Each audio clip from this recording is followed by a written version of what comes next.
Hi అండి. ఈరోజు morning breakfast వచ్చి ఎక్కువ ప్రోటీన్ తీసుకుందామని ఫస్ట్ అయితే ఆమ్లెట్ అయితే వేస్తున్నాను. మా వారికి ఇష్టమని పచ్చిమిర్చి కూడా వేస్తున్నాను. రాత్రి శనగలు అయితే నానబెట్టాను.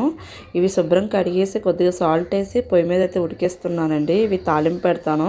స్కిప్ చేయకుండా లాస్ట్ వరకు చూడండి. పుచ్చగింజలు, సన్ఫ్లవర్ గింజలు, అలాగే బాదం పప్పు కూడా నానబెట్టాను. వీటితో పాటు చియా సీడ్స్ కూడా నానబెట్టానండి. ఈ పెసరతోటి మొలకెత్తిన గింజలు అయితే 2 days అయింది. ఇప్పుడు బాగా అయితే మొలకెత్తినవి. ఇవి కూడా బ్రేక్ఫాస్ట్లో తీసుకోవాలి.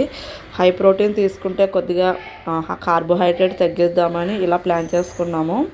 పక్కన ఉడకబెట్టిన శనగలు అయితే ఉడికిపోయినవి. ఇప్పుడు అవి అయితే తాలింపు పెట్టేస్తానండి. శనగల్లో ఒక టిప్ అయితే మీకు చెప్తాను. ఎవరికైనా పిల్లలకి బెడ్ మీద యూరిన్ పోసేస్తూ ఉంటే వాళ్ళకి మెలకు రాదు కొంతమంది పిల్లలకి. అటువంటి పిల్లలకి ఎక్కువగా శనగలు పెడుతూ ఉండండి. ఆ పిల్లలకైతే నిద్రలో ఉన్నా కూడా యూరిన్ వస్తున్నట్టు అబ్జర్వ్ చేసుకుని బయటకు వచ్చి పోసుకుంటారు. ఈ టిప్ అయితే ఉందండి వీటికి. ఆమ్లెట్ అయితే మంచి ఫ్లఫీగా వచ్చింది. వీడియో నచ్చితే ప్లీజ్ లైక్ చేసి, షేర్ చేసి, సబ్స్క్రైబ్ చేసుకోండి.